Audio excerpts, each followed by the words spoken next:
Mga bata, sino kaya ang lumiban sa ating klase ngayon? Sino nga ba? Buti naman wala. Bago tayo magsimula, ayusin muna natin ang ating silid-aralan.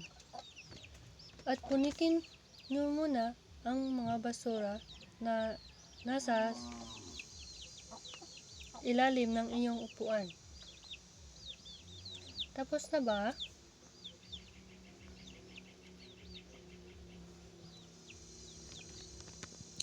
Magandang umaga ulit sa inyong mga bata. Ako ang magiging guro ninyo ngayon. Ano nga ba ang pinag-aralan natin noong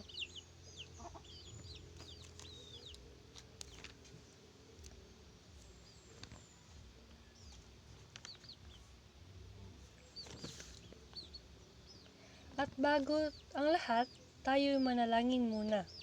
Sa ngalan ng Ama, ng Anak, ng Espiritu Santo. Amen. Sa ngalan ng Ama, ng Anak, ng Espiritu Santo. Amen. Napakaganda! Ano nga ba ang pinag-aralan natin noong nakaraang pagkikita?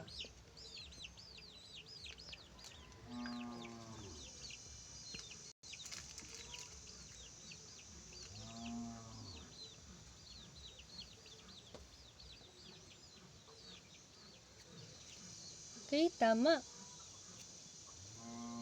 Ngayon, mga bata, maipapakita ako sa inyo. Kilala nyo ba ang mga ito? Tama, mga hayop, gulay, at prutas. Ano ang masasabi nyo tungkol sa kanila? O tama, masustansya. Oo, mga hayop, maalaga, mabait. Tama. Ngayon, ating pag-aralan ang mga bugtong. Ano nga ba ang bugtong? Ang bugtong ay isang palaisipan na nilulutas sa pamamagitan ng paghanap sa sagot gamit ang mga pahiwatig. May halimbawa naman ako dito. May 4 na paa, mabalahibo at malambot. Meow ang tawag, napaka-cute at masunurin. Ano ito? Tama, pusa.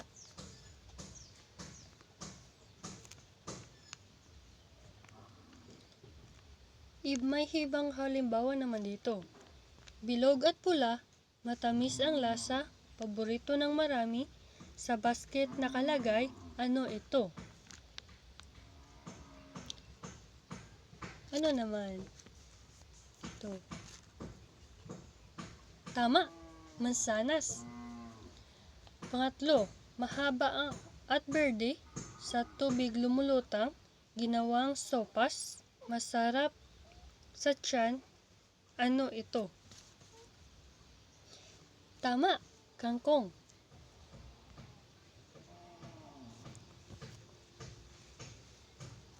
Alam nyo ba ano ang nasa pisara? Tama, pusa. Yung sagot nyo kanina.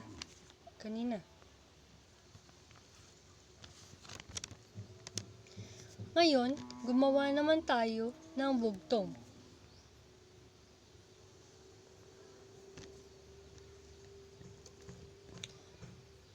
Una, kunin nyo muna ang inyong papel.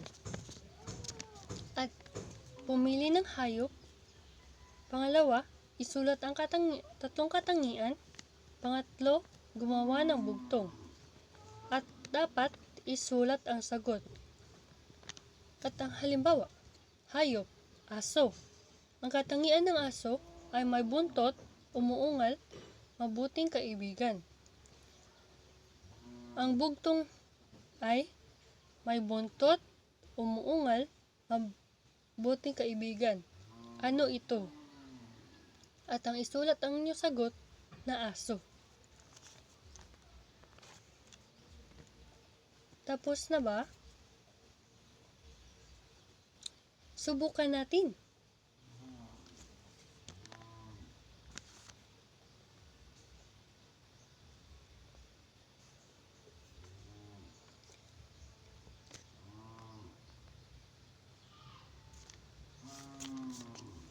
Matamis ako.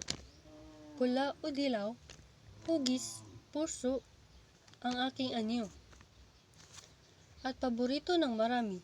Ano ako? Ito ay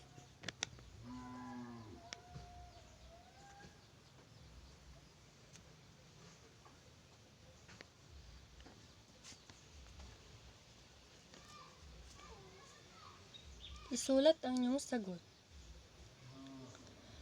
Mahaba at berde ako.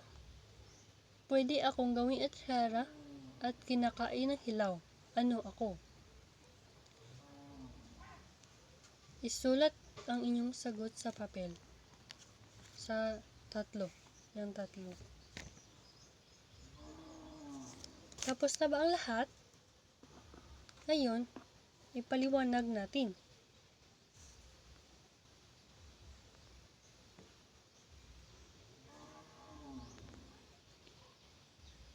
May bibig ako, pero hindi ako kumakain. May tiyan ako, pero hindi ako nagugutom. Maraming kwento ang nasa akin. Ano ako? Tama, aklat. Pangalawa, mahaba ako at manipis. Sumusulat ako, pero wala akong kamay. Ano ako? Tama, yun ay ginagamit yun na lapis. Pangatlo, maraming buhay. Maraming kulay ako. Ginagamit ko sa pagguhit at pagpinta. Ano ako?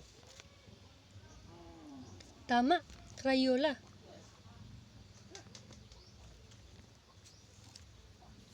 Ano ang inyong natutunan? Natutunan nyo?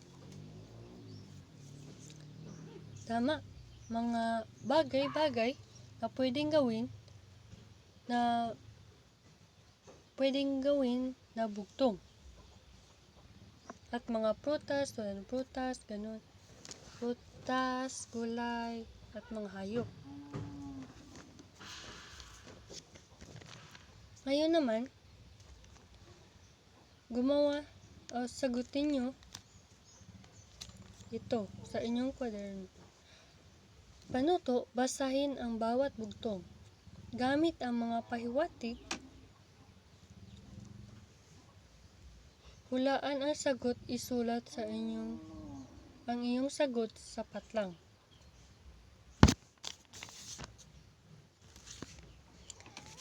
Tapos na ba ang lahat? Mabuti naman.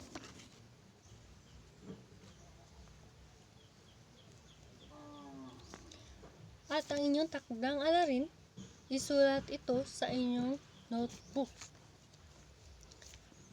Ang panuto ay maghanap ng 5 bugtong at isulat ang mga ito sa inyong kwaderno, kasama ang mga sagot. At sa pagkikita natin muli, atin yang i-check. Salamat sa inyong pakikinig at pakikilahok. Mabuhay!